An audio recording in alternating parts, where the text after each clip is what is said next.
Before we had the Rosenwald School, people walked long distances to go to these one-room schools.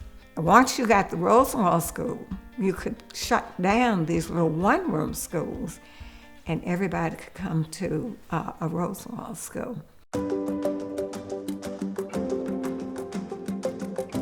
In the early 1900s, gaps in educational opportunities between blacks and whites was the norm, separate and not equal. To narrow this gap, Rosenwald schools were built. They were constructed better and were more accessible for African Americans.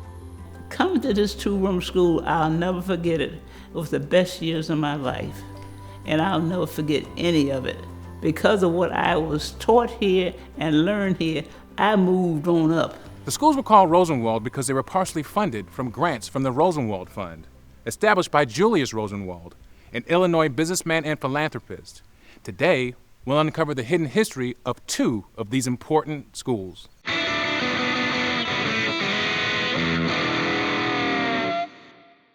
In Virginia, Rosenwald helped fund 382 schools and support buildings in 79 counties.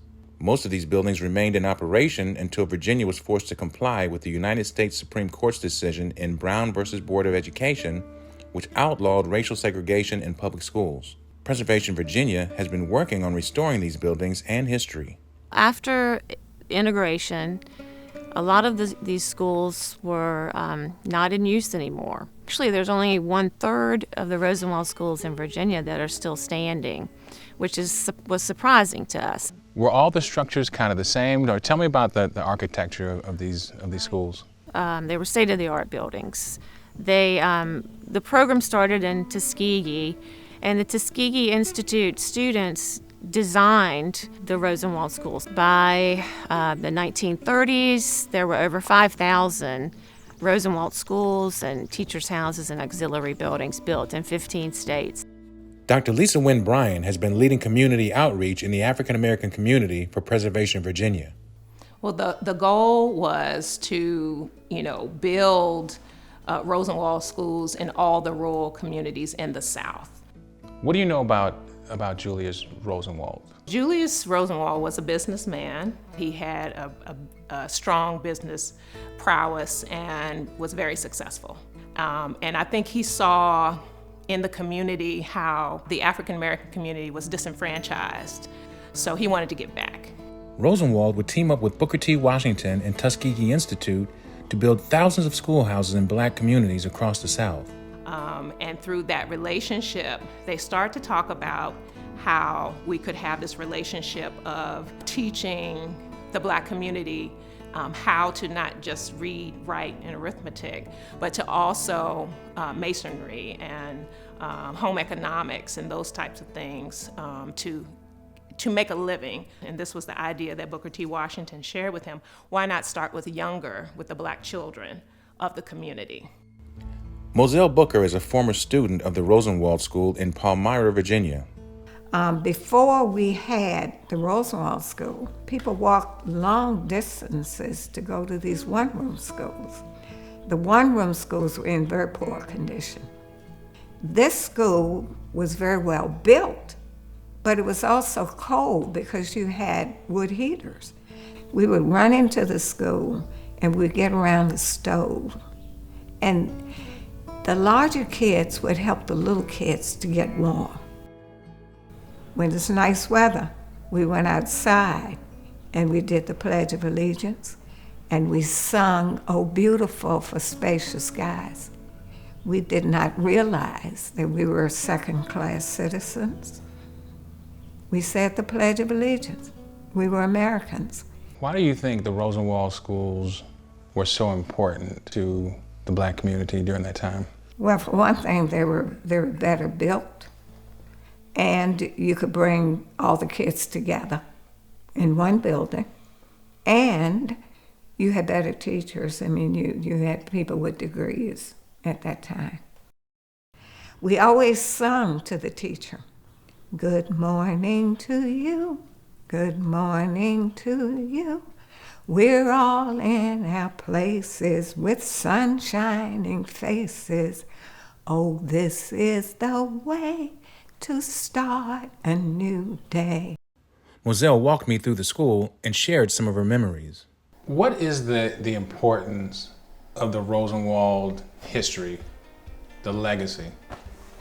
It is a time when we had better schools than the one-room schools that were very, very damp and leaky, and you could stay inside and look out. I mean, this was just like a palace. These were well-built schools.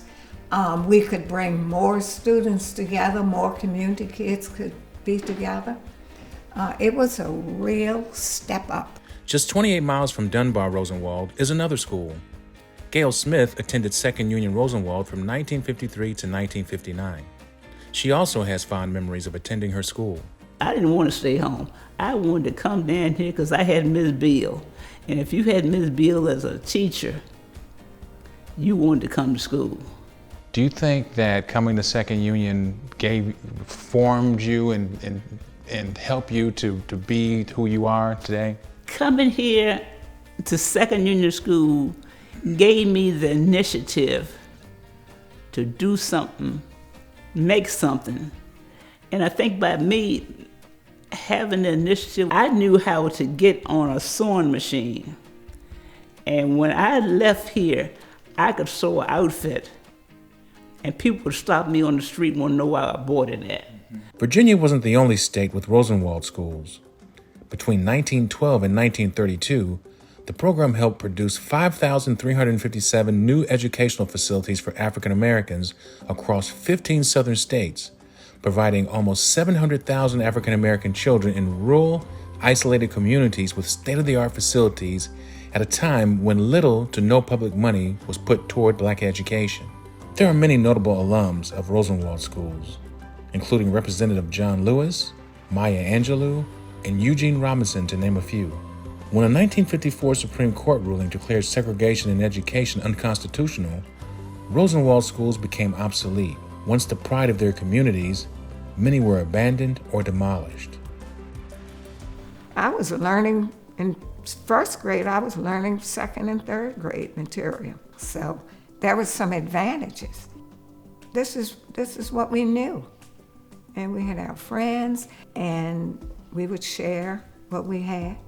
A lot of the grandparents did not tell the grandkids that they have now of what they went through going to this two-room school. And coming to this two-room school, I'll never forget it. It was the best years of my life.